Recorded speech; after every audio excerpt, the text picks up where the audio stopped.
It was supposed to be a perfect weekend, a break from the hustle and bustle of everyday life.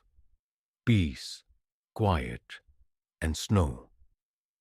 I had arrived at the ski resort late in the evening, after a long drive through winding mountain roads, eager for some solitude in the pristine white surroundings. The resort sat on the edge of a dense forest, with towering pine trees and an expansive view of snow-capped mountains. The moonlight reflected off the snow, casting an eerie glow on everything. It was the kind of place you'd expect to find in a winter postcard. Beautiful, serene, untouched. I checked into the resort's reception, a cozy log cabin with a crackling fire in the hearth. The receptionist, a middle-aged man with graying hair, greeted me warmly. He handed me a key to room 213 and mentioned that I could find some trails behind the lodge for an early morning ski session. I smiled and nodded, although I had no intentions of skiing at all. The idea of simply being in this remote place, far from the noise of the world, was exactly what I needed.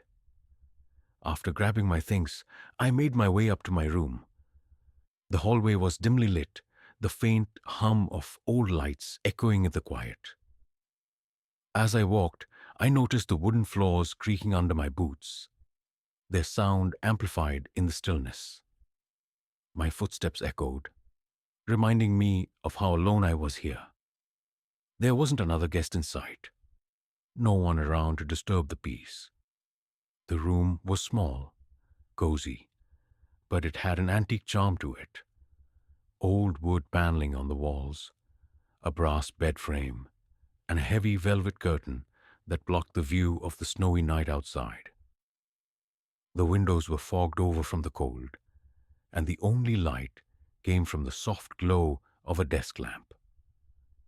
I dropped my bag on the bed, peeled off my jacket, and started to unpack. I wasn't tired yet, so I decided to take a walk around the resort before heading to bed. The air outside was crisp, biting at my skin as I stepped into the quiet night. The resort was beautifully isolated, with the only sound being the crunch of snow beneath my boots. I walked towards the edge of the property, where a small wooden fence overlooked the vast, silent forest. That's when I first heard it. A distant hollow sound, almost like a scream, but it wasn't quite a scream. More of a long, drawn-out wail that echoed through the trees. My heart skipped a beat. I froze, listening intently. There was no one around, and the wail faded as quickly as it had come. I told myself it was nothing. A trick of the wind, perhaps, or an animal in the woods. But the hairs on the back of my neck stood up, and I couldn't shake the uneasy feeling that something wasn't quite right. Shaking off the strange feeling, I walked back to my room, trying to ignore the unsettling sensation in my gut. I locked the door behind me and drew the curtains shut. The room felt suddenly colder, and I turned on the small space heater to warm up. I tried to brush it off, thinking I'd been out in the cold too long. It was just my imagination, I told myself. But then it happened again. The same sound, long, hollow, eerie. It seemed closer this time, more defined, and definitely not the wind. My heart raced, and my mind raced with it. I got up from the bed and crept toward the window, peering out into the darkness.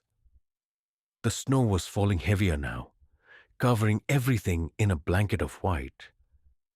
But there was something about the way the night seemed to stretch endlessly in front of me that felt wrong. I looked down towards the ski slopes, where I thought I saw movement. A figure, a shadow moving slowly across the snow, but there was no light to cast it. I blinked, and it was gone. I stood there for a moment, my breath fogging up the window, trying to make sense of what I had just seen. I couldn't shake the feeling that I wasn't alone, that there was something or someone out there in the darkness watching me. I backed away from the window, my pulse pounding in my ears. The sound of footsteps outside my door broke the silence, sending a jolt of panic through my chest. I rushed to the door, peering through the peephole, but no one was there. Just the empty snow-covered hallway stretching out before me. I stood frozen for what felt like an eternity, but when I finally mustered the courage to open the door, there was nothing unusual. Only the quiet hum of the resort, as if nothing had happened. The night was still, almost too still. That's when the lights flickered. It was subtle at first, the kind of thing you might chalk up to old wiring or a power surge. But then, the flicker grew more persistent, like something was trying to break through the veil of darkness. The overhead lights buzzed, dimmed, and then went out entirely. The room was plunged into pitch blackness.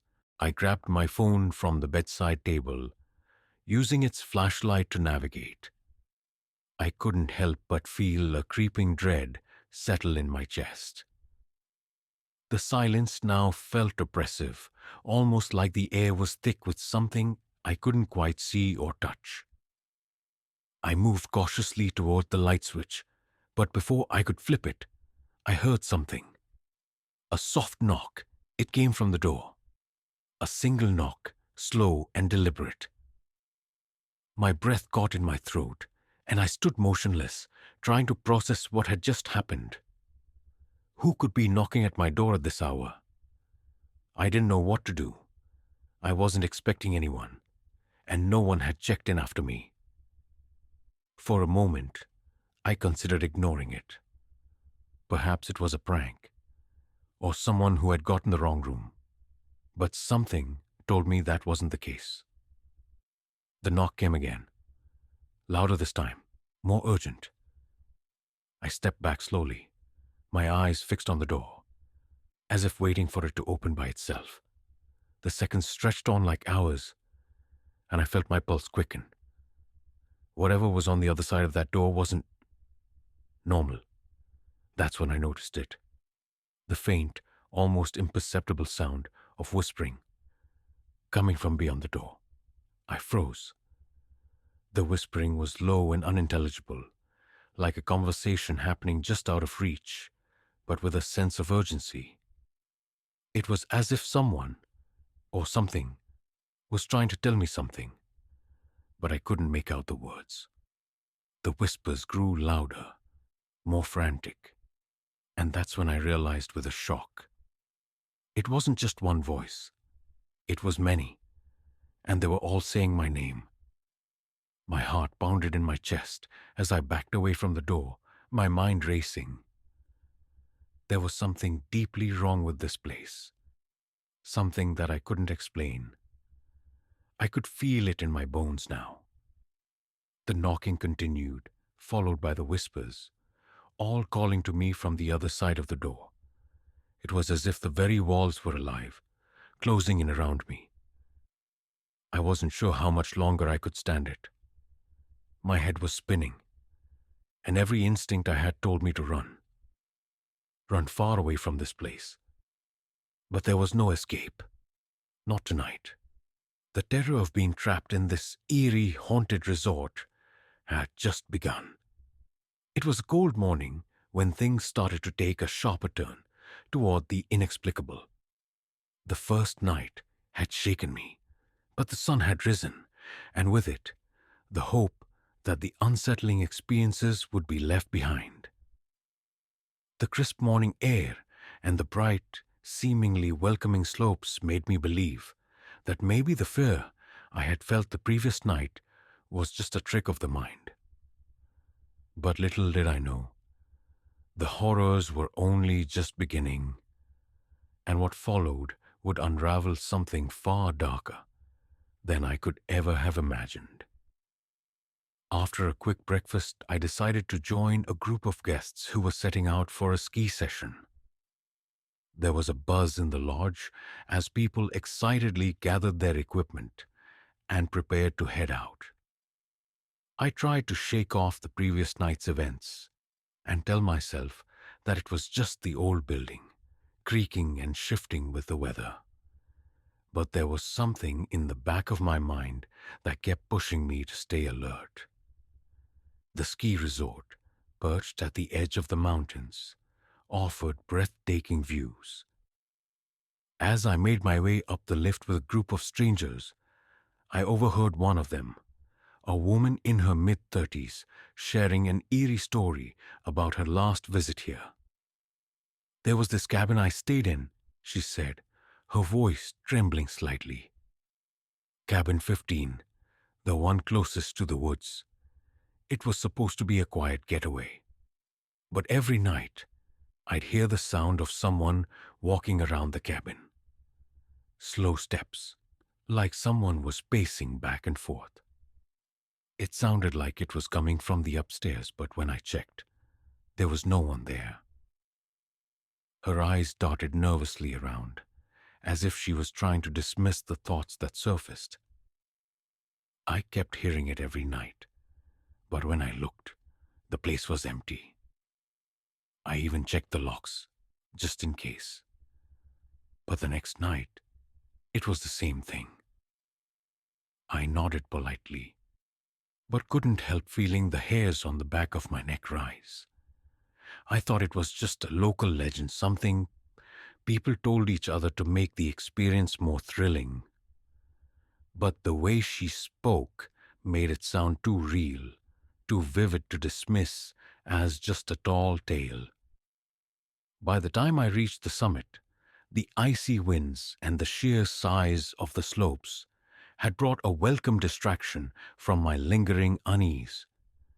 The rest of the day was spent carving through the snow, the adrenaline of skiing blurring out, the strange sensations creeping in from the night before.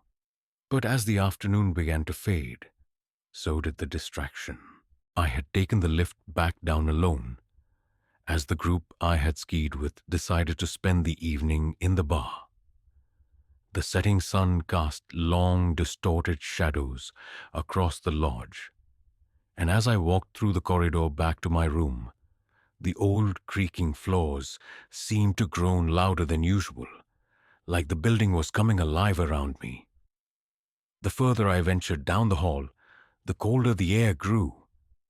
I noticed it again, the same cold draft I'd felt the night before. This time, it was unmistakable.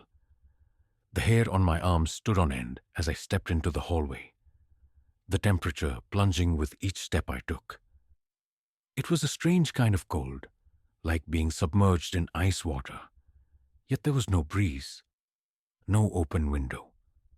I pulled my jacket tighter around myself and quickly moved toward my room. As I passed the elevator, I caught sight of something in the reflection of the polished metal door. For a moment, I thought I saw the shadow of someone standing behind me.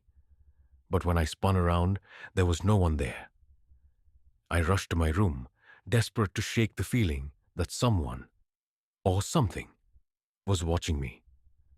But when I opened the door, I stopped dead in my tracks. There, on the floor, was a trail of wet footprints. The strange part? The prints weren't from boots. They were from bare feet, the size just barely visible in the dim light. I stepped back in horror. The wet marks led from the hallway directly into the center of the room. The floorboards creaked beneath my feet as I ventured inside, but there was nothing unusual, nothing out of place. The door was locked, the windows sealed. The trail just stopped. I stood there, staring at the wet footprints, my breath shallow and quick. My first instinct was to call the front desk, but when I reached for the phone, my hand froze. A chill ran through me as I noticed something else in the reflection of the window. There, just barely visible behind the curtains, was a figure. It was hunched over, with the vaguest shape of a person, but the way it stood, or perhaps didn't stand, was unnatural. It looked as though it were hovering just above the ground, its silhouette twisting and flickering in and out of focus. I froze. My heart pounded in my chest as I realized the figure wasn't real in the way a person is. It was more like a shadow, stretching and warping as if it was trying to take shape, but could never quite manage it. The air around me grew heavy, oppressive, as though the room was closing in. And then, as quickly as it had appeared, it was gone. The air lightened, and the figure was no longer there. I bolted to the door and flung it open, rushing down the hall to the lobby. I needed to be around people. I needed to feel safe again. But the eerie sensation lingered. That night, the resort seemed quieter than usual. The lounge was nearly empty, and the staff went about their duties in silence. I ordered a drink and sat by the fireplace, trying to calm my nerves, but as I sat there, I couldn't shake the sensation that something was wrong. I decided to venture back to my room a little later. The hallways were eerily deserted. As I walked down the corridor, I noticed a door slightly ajar near the end of the hall. I was almost past it when a sudden, unnerving chill washed over me, making me stop. Something tugged at my curiosity, compelling me to approach the door. I pushed it open, and the room was empty. But it didn't feel empty. It felt wrong. The air was thick with an invisible presence. And then, out of the corner of my eye, I saw it. A reflection in the mirror. A face twisted in agony, staring back at me. I spun around, but there was nothing behind me. Just the cold emptiness of the room. My heart hammered in my chest as I backed away, feeling as though the very walls were closing in. I didn't sleep that night. The whispers started faint at first. Soft, unintelligible words that I couldn't understand. But as the hours wore on, they grew louder. I pulled the blanket over my head, trying to block them out, but the voices only intensified. They were coming from all directions, as if the room itself was alive. Suddenly, there was a loud bang, like something had struck the wall with violent force. I leaped out of bed, my heart racing. I glanced around the room, but there was nothing there. No broken furniture, no signs of a disturbance. The room looked exactly as it had before. I hurried out into the hall again, too terrified to stay inside. This time, I didn't hesitate. I ran straight to the front desk and demanded to speak with someone. The desk clerk, a young man who had been working since I arrived, looked at me with a mix of confusion and concern. "Is there something wrong, sir?" he asked, his voice soft. I couldn't bring myself to tell him what was happening. What could I say? That the resort was haunted? That I was being haunted? Instead, I simply asked to switch rooms. The clerk seemed hesitant but agreed. I was given a new key and led to a different part of the lodge, far from the corridor where the strange events had been unfolding. But even as I stepped into my new room, I knew this wasn't over. The whispers had followed me, and I could feel the presence lurking in the corners of the room. It was no longer just an eerie feeling. It was an undeniable truth. Whatever haunted this place was more than just a ghost. It was an ancient force, one that thrived on fear, one that was only getting stronger with each passing hour. And for the first time, I realized that I might not make it out of this place alive. By the time the sun dipped behind the snow-capped mountains, I had reached my breaking point.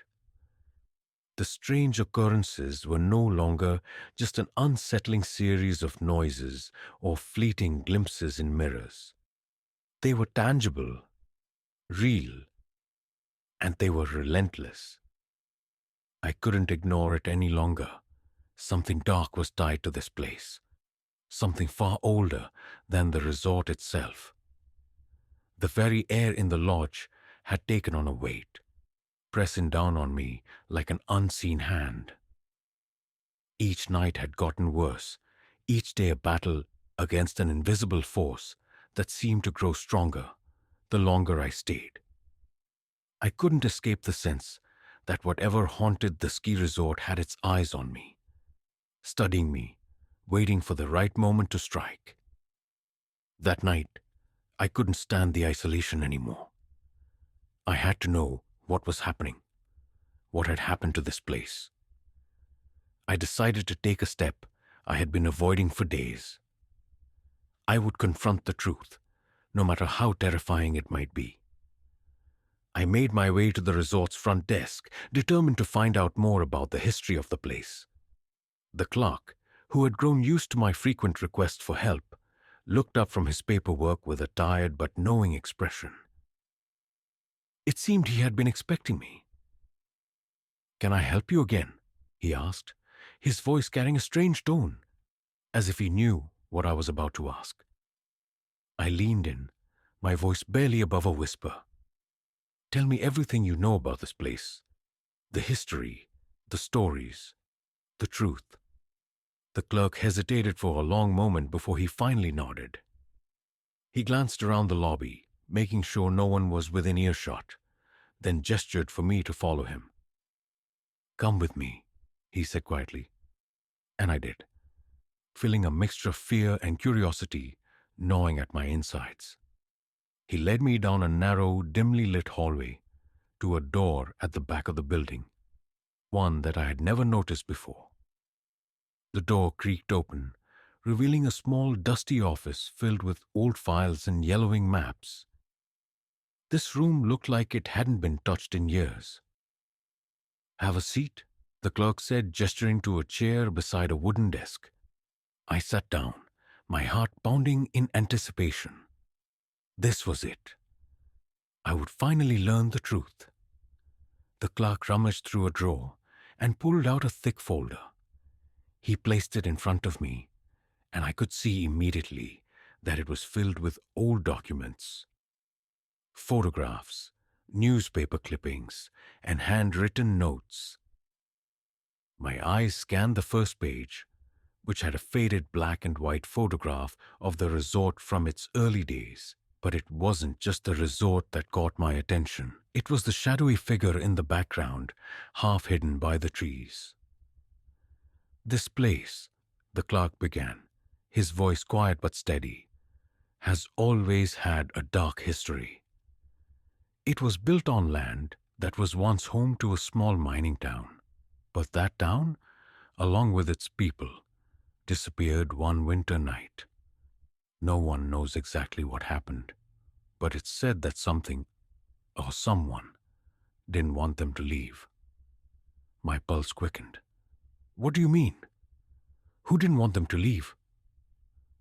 The clerk swallowed hard, his gaze flicking nervously toward the door. The town's mine was said to be cursed. There were stories of strange happenings, workers disappearing, eerie voices in the night, but no one took it seriously, not until that final night. Some say it was an ancient spirit tied to the land. Others think it was something worse, but the entire town vanished without a trace. After that, the resort was built and the land was left alone, until recently. I leaned forward, my eyes fixed on the man. "And what happened recently?" The clerk hesitated. He took a deep breath, then continued. "The resort was renovated and expanded a few years ago. And that's when the strange occurrences started again. Some of the original workers who helped with the renovation, people who'd been here for decades, began experiencing things they couldn't explain.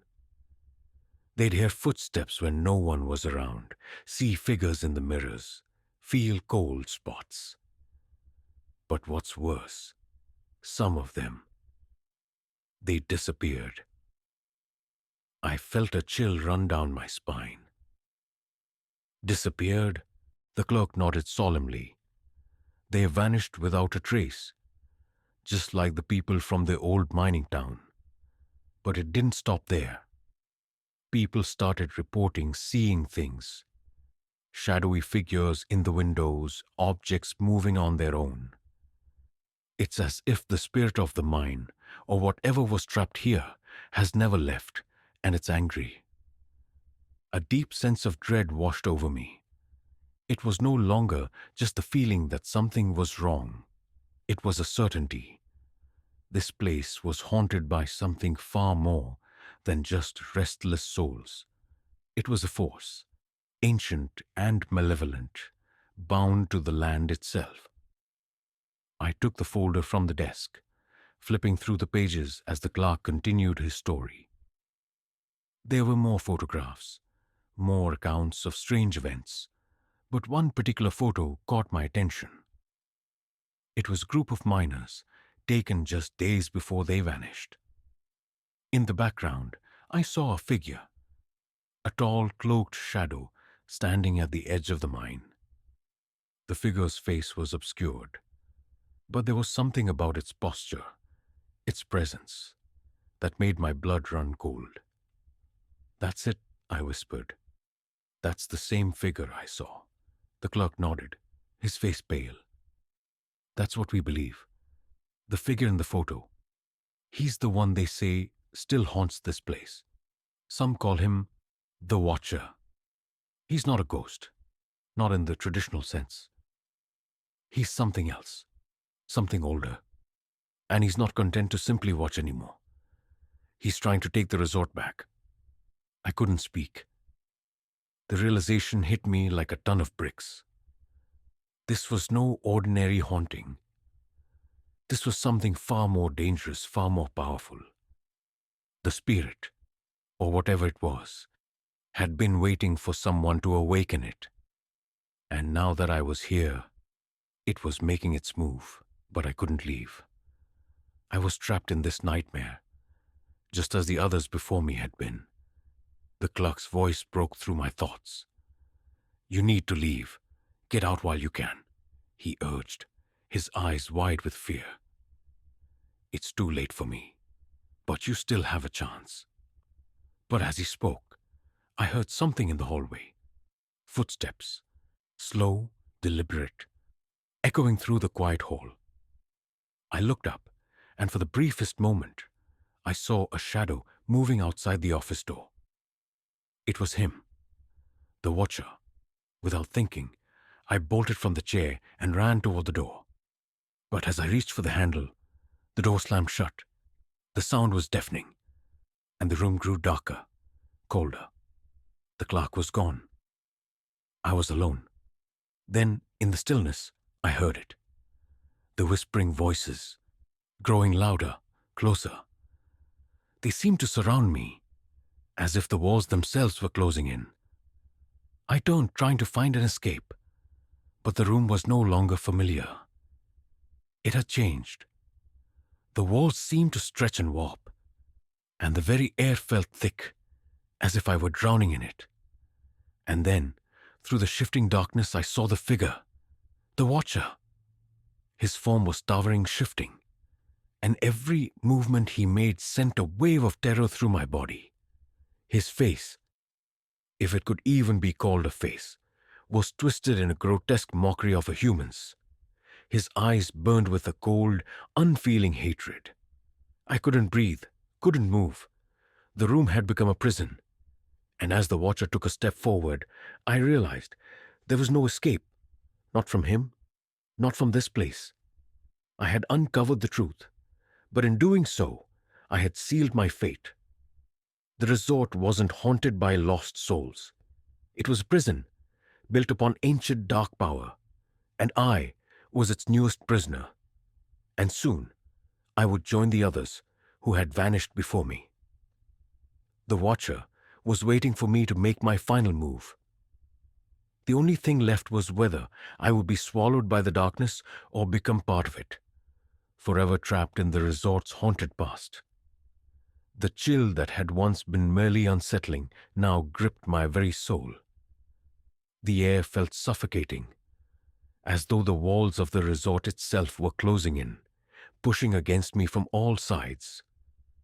The watcher's presence loomed over me, suffusing the space with an unbearable tension. I could feel his eyes on me. Even though I dared not look in his direction again, every instinct screamed at me to run, to escape, but my legs felt heavy, my mind frozen in terror. There was nowhere to hide, no way out. The room had changed. The walls that once seemed to hold the warmth of a bustling resort now felt cold, damp, and suffocating. The dark corners seemed to shift, like something was moving in them, just out of sight. The flickering lights overhead cast long, disjointed shadows that danced across the room, twisting and contorting as if they had minds of their own. In the corner of the room, I could hear soft, low whispers. They were not words, but more like an indistinguishable murmur, as though a dozen voices were speaking in unison, but without any coherence. It was maddening. Each word, or perhaps fragment of a word, sent a pulse of icy fear straight to my heart. Every second, it felt as though the air grew thicker with the weight of the unknown, the oppressive pressure closing in around me. Then from the corner of my eye I saw it. A faint movement, a shadow that seemed to pulse with an eerie life of its own. It was fleeting at first, just a flicker at the edge of my vision. But then it grew more distinct, more defined. It slithered across the floor like liquid darkness, creeping closer to me with a terrifying, unnatural pace. I tried to scream, but the words caught in my throat. I was paralyzed, unable to make a sound, unable to move as the shadow inched closer, its form coalescing into something more solid, more terrifying. I could feel its presence, thick and suffocating, pressing against me from all directions, and then it stopped, just inches away from me. And from the depths of the blackness, I saw two glowing eyes, red as blood, staring into my soul. I couldn't breathe, couldn't think. Time seemed to slow, stretching out into an eternity of torment as the figure in front of me took another step forward, its form beginning to take shape. It was tall, too tall, its body shrouded in a cloak of darkness that seemed to absorb the light around it. The watcher was no longer just a figure in the shadows. It was here, right in front of me, and there was no escape. Suddenly, the air shifted. The temperature dropped further, plummeting to an almost unbearable cold. It was as if the room itself was becoming a part of the darkness, turning into something otherworldly. The whispers grew louder, now rising to a maddening crescendo. They were no longer just murmurs, but full, incoherent voices, angry, desperate, pleading. And then it hit me. The voices, they were the souls of those who had vanished before me. The miners, the workers, the guests who had come to the resort and disappeared without a trace. They were trapped, caught in this endless cycle, their spirits bound to the land, to the watcher, to the resort itself. And they were angry, furious even. They wanted out, and they didn't care who they dragged with them. With a sudden violent force, the shadow lunged forward. I staggered back, crashing into the wall behind me. But there was nowhere to go. The watcher's long, clawed fingers reached out toward me, cold as ice, and I could feel the pressure building around me. like the grip of some monstrous force that was closing in, suffocating me, pulling me into the darkness. But just as it seemed I was about to be swallowed whole, a new sound broke through the chaos. The scream was shrill and desperate, but not mine. It came from the hallway outside, a cry that echoed off the walls with such intensity that it made my skin crawl. I stumbled toward the door, my heart pounding in my chest as I fumbled with the handle, desperate to escape the room and the suffocating presence of the watcher. The door flung open with a violent force, and I was greeted by the sight of a woman standing at the end of the hallway. She was ragged, her clothes torn, and her face pale with fear. Her eyes were wide, filled with panic, and her breath came in short, shallow gasps as she staggered toward me. "Help me," she gasped, her voice trembling. "They're coming. It's not safe. Please, you have to—" Before she could finish, the lights above flickered violently, plunging the hallway into complete darkness. The woman screamed, a high-pitched, heart-wrenching scream that echoed through the halls before it was abruptly cut off. The air around me seemed to freeze in place, and I felt an overwhelming sense of dread wash over me. I turned in the direction of her scream, but there was nothing there. The hallway was empty, and that's when I realized the watcher wasn't alone. Something else was here. Something older, something far worse than I could have imagined. The terror I had felt before now seemed almost insignificant compared to the new, unfathomable horrors that awaited me. The watcher had been merely a precursor, a harbinger of the true nightmare that had come to life in this cursed resort. I staggered backward, my mind racing as I struggled to make sense of what was happening. My thoughts were jumbled, broken, fragmented, like a puzzle with pieces scattered across the floor, unable to fit together. But one thing was clear. This was no longer just a haunting. It was a prison, a place where the boundaries between life and death had been shattered, where the very essence of terror had taken root. And the spirits of the lost were not content to simply haunt. They were hungry, desperate, and willing to do anything to escape. I had no time to think, no time to plan.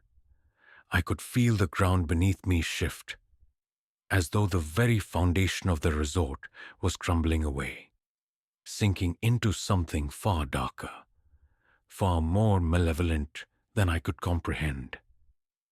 And then the walls began to move. At first, it was imperceptible, just a subtle shift in the structure, a slight creaking sound, but it quickly escalated, the walls groaning and warping as if they were alive. The floor beneath my feet buckled, splintering and cracking like brittle wood. A deep, rumbling growl reverberated through the building, and the walls seemed to stretch outward, as though they were reaching toward me, trying to pull me into the very core of the resort. I could feel the temperature plummeting further, the air growing thicker with every passing second. It was as though the resort itself was alive, and it was trying to consume me, to drag me down into the abyss. And then the voices started again. Louder now, more frantic. They weren't just whispers anymore. They were screams, shouts of pain and terror echoing through the halls. The souls of the lost were no longer merely trapped. They were fighting, clawing, trying to escape the hell they were bound to. The ground beneath me shook violently, and I stumbled forward, barely managing to keep my balance. The hallway seemed to stretch and contort, shifting in impossible ways, as if the very architecture of the resort was warping itself to imprison me. I heard footsteps, slow, deliberate, and growing closer. They were unmistakable. They were not the footsteps of a human. They were something older, something monstrous. The watcher was coming, and I was running out of time.